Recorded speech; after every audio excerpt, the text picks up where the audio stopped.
Talamanca es un verde espinazo que se yergue airoso desde el sur, estirándose hacia el noroeste para alcanzar sus cumbres hasta casi los 4.000 metros de altura. Allí, los páramos poblados de nubes y flores y los bosques nubosos que hacen la guardia un poco más abajo son cómplices. Deshilan nubes para destilar ríos.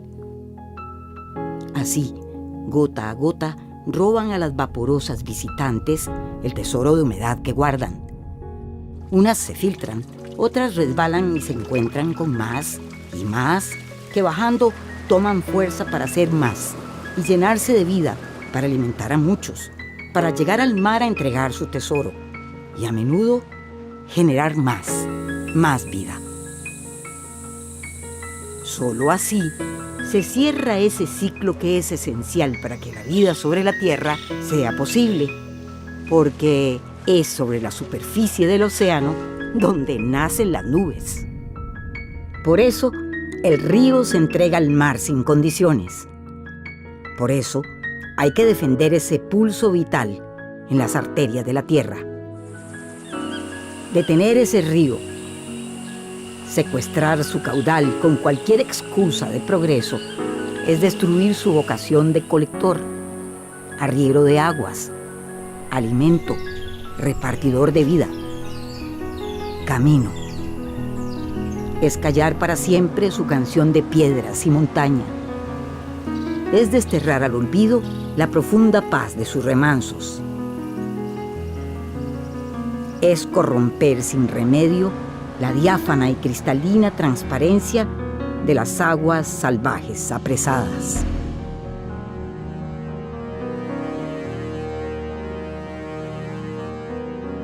Es la cercanía del Mar Caribe y el Océano Pacífico lo que permite a las nubes, grávidas de humedad, remontar las cumbres de Talamanca a lomos del viento.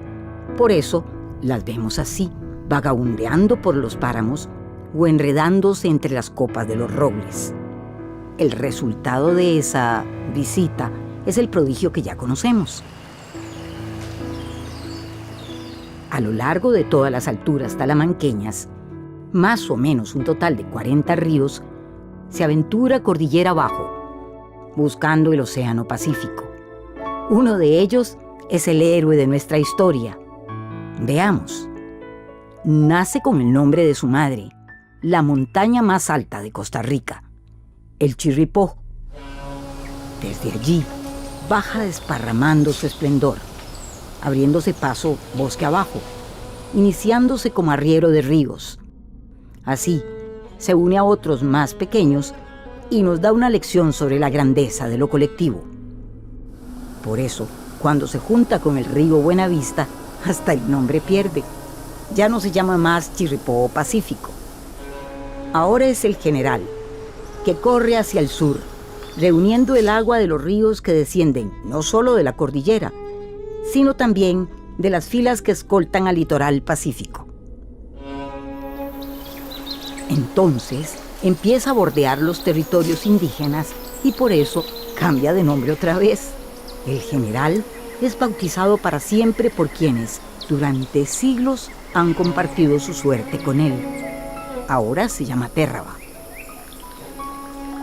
Mi abuelito, al ser hijo de un navegante también, de un botero, siempre ha sido como una familia basada su vida en el trabajo de la agricultura, el trabajo del campo, pero también en lo que se producía a través del río, ¿verdad? Eso empecé porque mi tata lo sabía, así era que vaya ellos podían transportar algo traer la comida de abajo o ir a vender el arroz, el maíz, los frijoles, todo lo iban a vender abajo. Pero como yo estaba pequeño, entonces yo seguí el mismo trabajo. Y ahí lo aprendí lo más bien, porque él me llevaba de aquí allá abajo a Puerto Cortés. Fíjate que queda largo, y aquí todo el día, canaleteando ahí para abajo, con canalete.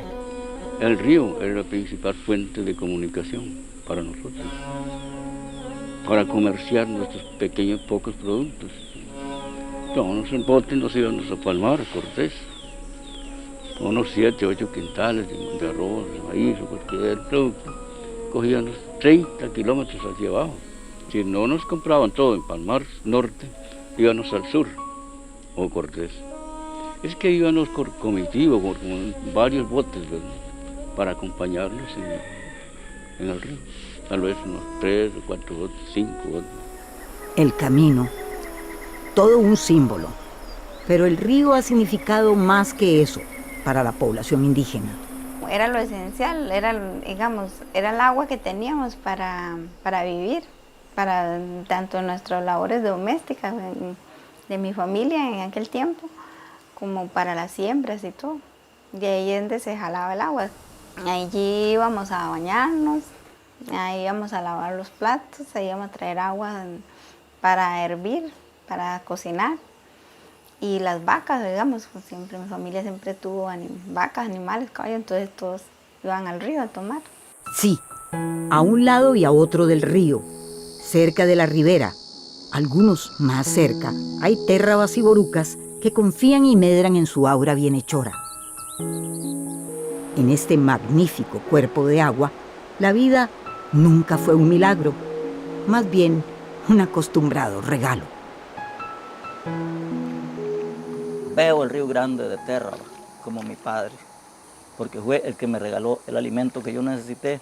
Todavía, hasta la vez, yo hay veces que voy por ahí con suerte, o va un hijo y 3, 4 pescados, ahí comemos lo suficiente, como mejor que un rico, porque el rico come poquito, porque le sale muy caro comprar. A mí no me sale caro comprar, nada más voy allá y él nos regala a nosotros lo que nosotros nos necesitamos comer. Mi abuelo era un pescador.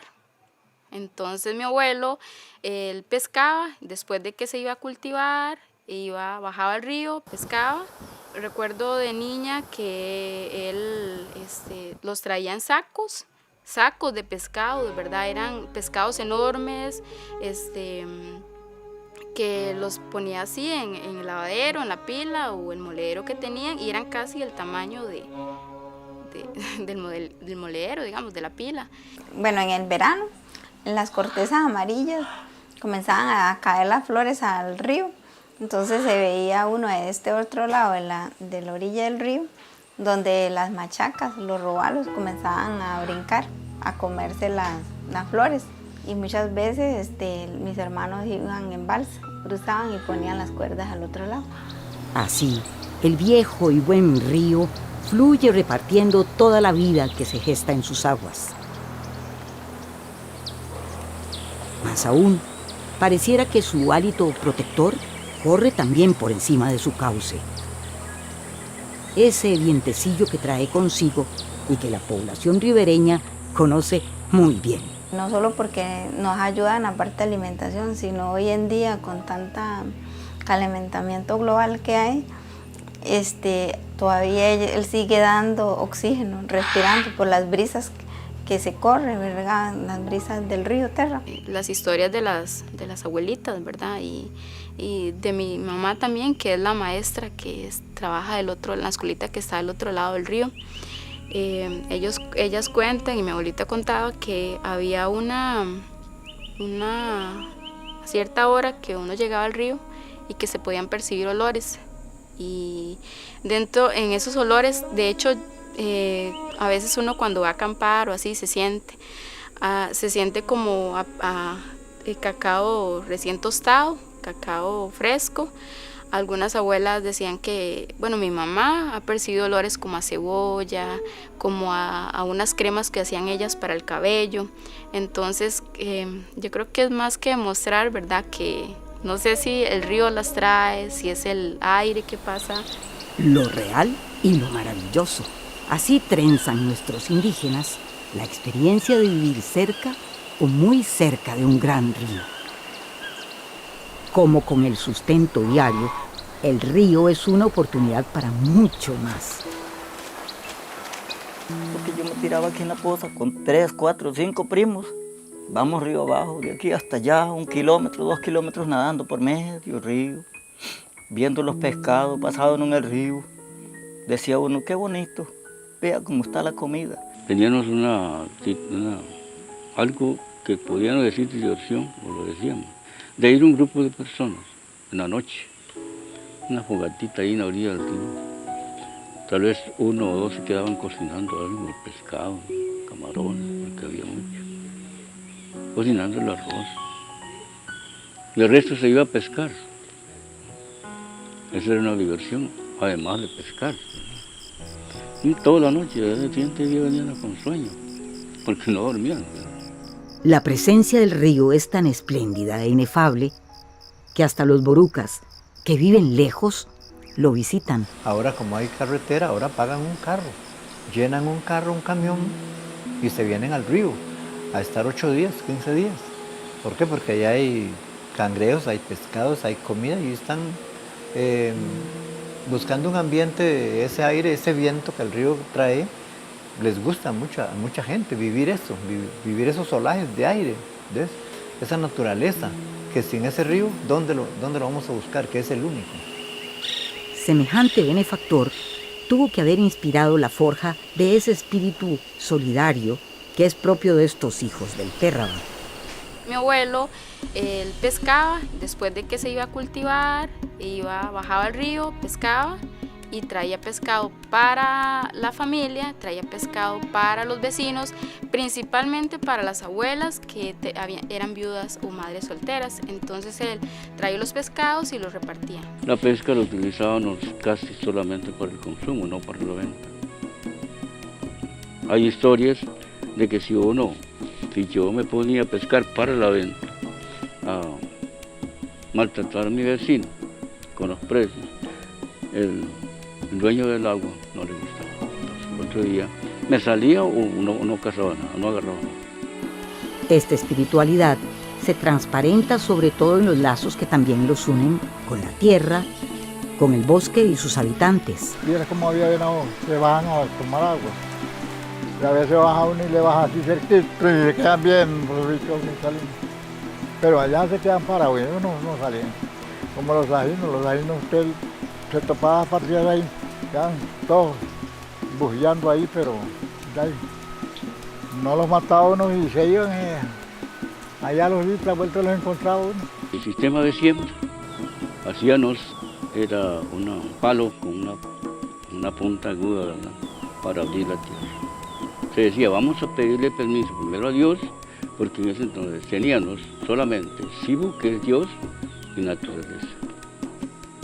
Respetar la naturaleza, todo lo que es natural, el río, las piedras, la montaña, la tierra, todo eso. Tal vez la cercanía del río y el bosque original estimuló la fragua de una conciencia que mira el río como un animal húmedo, siempre presente, pero de paso. Ese es su misterio y es también su dádiva. Así, fluyendo, recoge más aguas de camino, regala más peces y más lodos, pletóricos de vida y nutrientes, para que las cosechas de quienes siembran junto al río sean más grandes y mejores. Este coloso, el mago de muchos nombres, se convirtió en un emblema, el signo que representa la región sur de Costa Rica.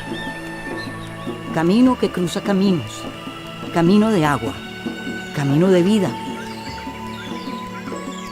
Escolta, compañero perenne de Talamanca desde que ésta se formó como cordillera y le permitió nacer. Por eso, también es un testigo de cuanto ha ocurrido en la región.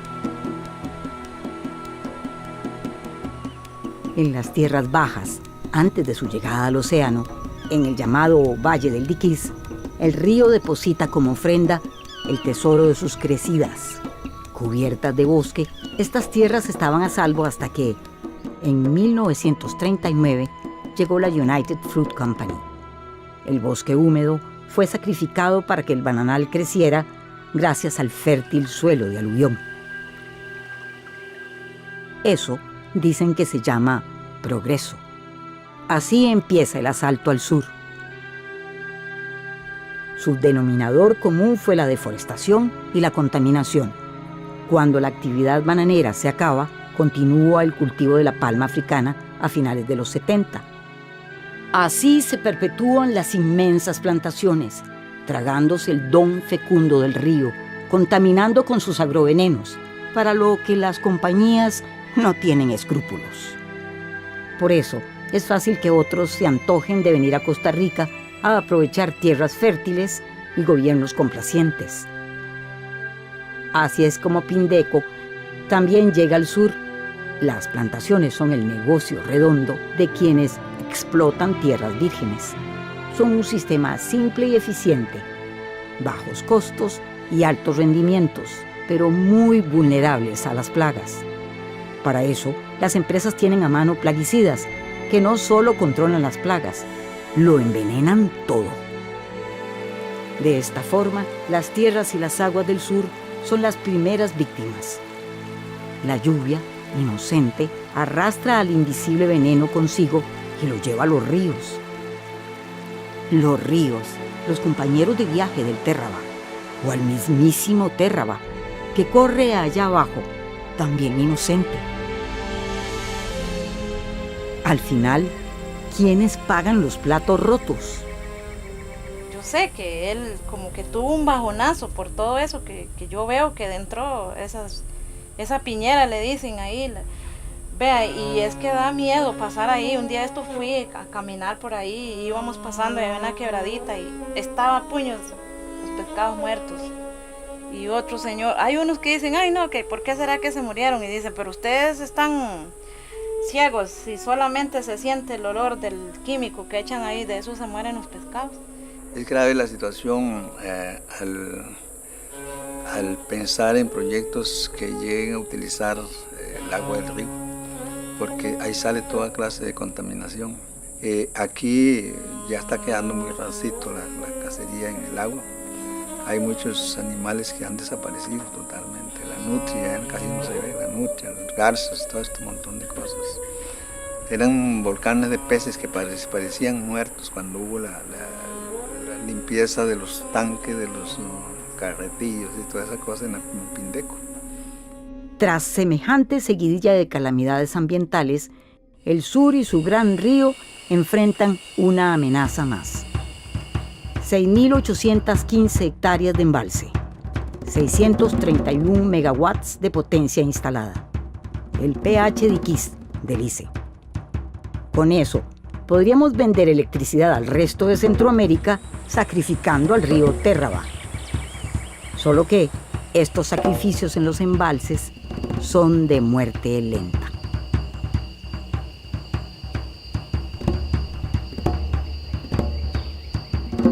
Aquí, que de paso es el lugar donde se construiría la presa del embalse, los primeros en caer sacrificados al mercado serían los árboles. Sí, bosques primarios, secundarios y charrales serían irremediablemente sumergidos. Pero la cadena de sacrificios no se detendría ahí. Los 170 metros de profundidad del embalse se tragarían todo eso que, por descomposición orgánica, produciría dióxido de carbono y metano, gases protagonistas del efecto invernadero. Las crecidas en los inviernos seguirían nutriendo el proceso y asociado con él se produciría metilmercurio, un neurotóxico que contaminaría a los peces en el embalse y por tanto a las poblaciones ribereñas. Más sacrificados. Energía limpia. Costa Rica es un país que tiene una capacidad instalada de generación de electricidad, es decir, la posibilidad de generar energía eléctrica con todas las fuentes instaladas, ya sea hidroeléctricas, térmica, geotérmica, eólica, solar, que alcanza los 2.880 megavatios. Pero resulta que el consumo máximo en Costa Rica es de 1.636 megavatios. ¿Qué significa esto? Que tenemos un excedente relativo de 1.244 megavatios. Es decir, Costa Rica tiene energía de sobra para satisfacer su demanda eléctrica. A esa capacidad instalada, que hablamos de 2.880 megavatios, hay que sumarle lo que se está generando con proyectos nuevos como el proyecto hidroeléctrico Reventazón y lo que se quiere sumar con la creación de otros proyectos grandes o megaproyectos, como sería el proyecto hidroeléctrico El Diquís en la zona sur del país. Estaríamos hablando de 2.183 megavatios adicionales a la demanda máxima que tenemos registrada como eso, máxima en el 2014. La construcción de proyectos en todos los ríos de este país está asociada con la competencia pública y privada que quiere poner a Costa Rica en el mercado internacional de la electricidad a competir como si fuera cualquier empresa privada, aunque sea el ICE, y ponerlos en igualdad de condiciones de tal forma que el ICE y los privados puedan generar electricidad para la exportación de electricidad y también, obviamente, para vender en el mercado local. En nombre del mercado, también resultan sacrificados, aunque de manera diferente, los cabécares de Chinaquichá. El proyecto del Diquís, el embalse va a afectar creo que 89 hectáreas. Entonces el temor es que tras que tenemos grandes problemas de tenencia de tierra y ahorita no tenemos soluciones, entonces ver que tras que somos tan chiquititos, el embalse va a tomar una parte del territorio, que es esa parte donde nosotros vamos a pescar, a recrear un espacio de convivencia que es el río. Y Chinaquichá todavía nos va a afectar demasiado porque a la parte de ese río que es importante para el pueblo de Chinaquichá está una parte ancestral que habitaron ahí. Tenemos piedras, la parte donde vivió nuestros ancestros y donde tenía como un asentamiento. La gente lo que no sabe es que era una parte de paso del pueblo de Chinaquichá. Digamos, aunque el otro lado no es territorio indígena, tenemos familia, por Pueblo Nuevo también tenemos familia, entonces era una parte también comercial, que vamos a ver nuestra familia, entonces una parte sumamente importante donde va a ser el embalse que va a afectar a Chinaquichá. Después del embalse, en el curso del gran río que dejaría de ser grande, los sacrificados, también de manera diferente, serían otros. La población Terraba y Brunca, que vive muy cerca del río y que tiene una entrañable relación con él. Mucha diversión pasar el río. Cuál corría, cuál nadaba más, cuál que se consumía más, buceaba más. Y todas esas son diversiones que nosotros pasamos. Que si se pierde o se seca el río, ¿a dónde vamos a ir? En las lunas llenas nosotros, mis hermanos, y todavía decimos, mis hermanos los varones dicen vamos a guapotear, nosotras nos quedamos en el playón, hacemos fogatas, compramos masmelos y mientras ellos andan, nosotros, junto con mis sobrinos, nos ponemos a contar historias. El río le llamábamos que el dueño del río es el Dixucra, entonces tenemos su historia. El Dixucra es como el espíritu de las aguas. Y esas historias nos las contaron mis papás y mi tía y mi abuelo. Y hoy en día nosotros, como tías, se los contamos a nuestros sobrinos. Uno en el río se queda una noche, todo el mundo a pescar y de verdad sacan. Se antoja comer pescado. Pero uno lleva lo que la comedera de aquí, de yuca, banana, alguna cosa para comer ahí. Y como queda cerquita. Nosotros vivimos aquí, habíamos vivido toda la vida cerca del río. Si ustedes pueden ver el río como está ahorita, ¿cómo será cuando llegue una represa? Pues no tendríamos agua prácticamente. Los animales pocos que quedan terminarían de morir. La vida de nosotros es el agua. Gran cantidad de gente hemos venido creciendo y alimentándonos de esas aguas. Al no haber agua, pues no va a haber animales, entonces amenaza contra la vida de nosotros, va a haber hambre. Clausurado, represado, muerto el río, muchas cosas desaparecerían de su cauce. El lodo fértil, que además forma los playones a donde el río recibe a sus vecinos, a sus compañeros de siempre. Y lo más importante, aunque digan que van a devolver al cauce el llamado caudal ecológico, eso no sustituiría al río. Nunca sería suficiente para sostener la población de peces que, ya diezmada por los venenos de la piñera, sería prácticamente inexistente.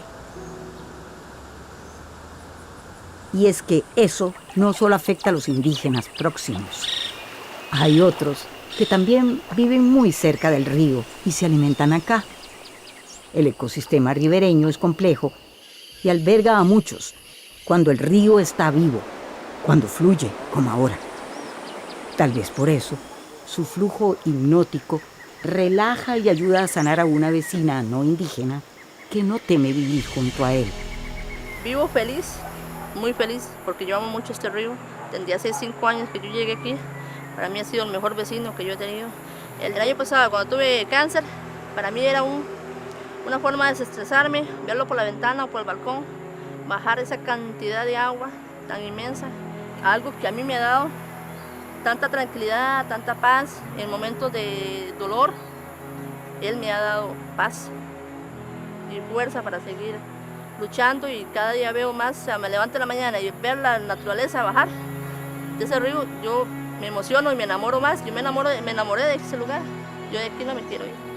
Y así, hoy, como una serpiente verde azulada, enroscándose entre las filas deforestadas y el bosque que le queda, el Terraba no se rinde. Sigue fluyendo, aprovechando sus rápidos o chiflones, que llaman los indígenas, para purificarse, para llenarse de oxígeno. Sigue fluyendo para reunir más y más aguas, como estas, que se descuelgan así del bosque de las filas.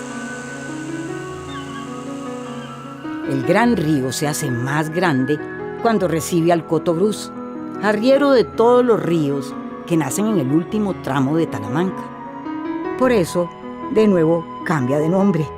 Ahora es el Grande de Terraba, que corre a su cita con el Océano Pacífico para engendrar con él y con el río Sierpe su gran milagro. Bosque y río entretejiendo juntos mansos canales y caños. Un laberinto rebosante de vida que se agita, burbujea, trajina, pulula. Y todo bajo una consigna: alimentarse y crecer.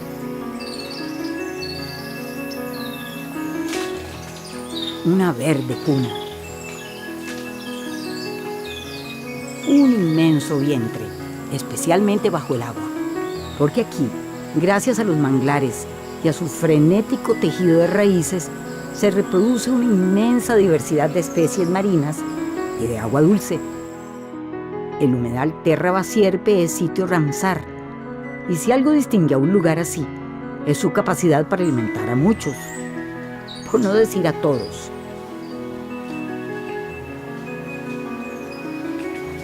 Incluyéndonos. Hay más que el humedal hace por nosotros. Es un poderoso benefactor de la atmósfera. Sí, sus bosques de mangle, en alianza con el lodo, que retienen también sus raíces, capturan el carbono y lo fijan mejor que cualquier bosque. A pesar de todo eso, el humedal es el último de la cadena de sacrificados por el pH de Iquiz, porque el agua del embalse, usada para generar electricidad, sería descargada en el cauce del Terraba, muy cerca de Palmar Norte, cuando el río se acerca a su destino. Hay que recordar que el agua de ese embalse estaría contaminada por los agrovenenos de la piñera y por el metilmercurio, subproducto de la descomposición orgánica en el embalse. No es una insensatez arriesgar así el tesoro que significan estos manglares en nombre de una energía limpia que disminuye las emisiones de carbono, siendo los manglares mucho mejores que cualquier otro bosque para deshacerse del carbono atmosférico. Por desdicha, la angurria del mercado no se acaba acá.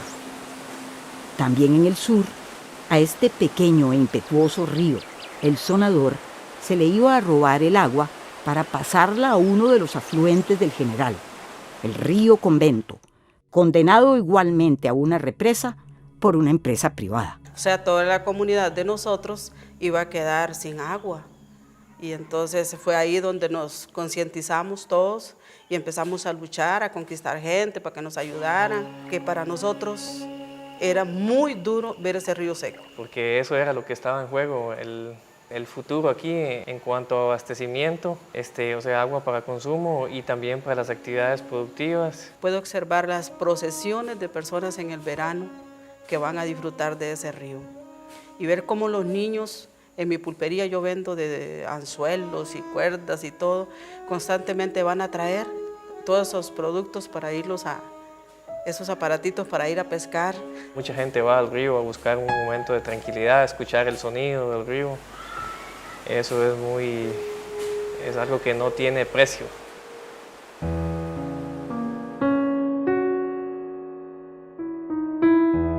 El sonador y el convento están a salvo, por ahora. Hay muchos más sentenciados. Por ejemplo, aquí a la par el río San Rafael, también el río Volcán. En el río Volcán querían hacer 3 represas de un solo, en un trayecto como de 6 kilómetros. Luego el río Cañas también, el río Chirripó Pacífico, que hace 20 años ya intentaron hacer un proyecto privado. Y no solo la empresa, entonces 15 proyectos de la empresa privada, pero también varios públicos del ICE grandes. Bueno, el más grande, el Diquís, pero también varios en Cotorús, 4 en Cotorús. Sin embargo, hay otro río en otra región habitada por cabécares que fue rescatado de una muerte segura, Pacuare. Para salvarlo se utilizó un recurso siempre infalible. En el año 2005, cuando las comunidades de Turrialba, en un plebiscito, votaron en un 97% contra la construcción de represas en el río Pacuare. Ese plebiscito casualmente fue celebrado 10 años después con la firma de un decreto presidencial que logramos negociar con el gobierno de la República para prohibir por 25 años represas en el río Pacuare, pero también en el río Sabegre. De vuelta al lugar en que empezamos, cerca de donde el héroe de nuestra historia nace, hay un antiguo negocio con el pequeño Chirripó que una empresa desea retomar, aunque parezca el colmo. Bueno, Hidrosur es la empresa que está promoviendo la pequeña planta hidroeléctrica. Es una empresa española que llegó hace 17 años con el nombre de Anteos. Fue rechazada en ese momento. Por 16 años creímos que Hidrosur no iba a volver. Ya no se llama Anteos, sino Hidrosur. El proyecto tendría un pequeño embalse que generaría tan solo 20 megawatts. Y para eso, 5 kilómetros de nuestro joven Chirripó Pacífico quedarían sin su música, sin su espuma. 5 kilómetros secos, muertos. Donde va a afectar fincas, va a afectar proyectos recreativos, va a afectar nacientes de acueductos, va a afectar la recreación de los amigos de las comunidades cercanas y del centro de San Isidro, porque tenemos diferentes pozas que llamamos nosotros muy aptas para recrearse. Pero no es solo eso. Robar a un río su caudal, su torrente, es despojarlo de su entraña, pero sobre todo es usurpar su dignidad. Degradado, vencido el Reventazón, otrora el río más caudaloso del país, apenas fluye aquí, después de 4 represas, mientras se dirige a su final, la 5ª represa. Sin embargo, todavía hay ríos libres que construyen su camino fluyendo. Ríos que aún están vivos. Ríos que son para todos, como el Térraba.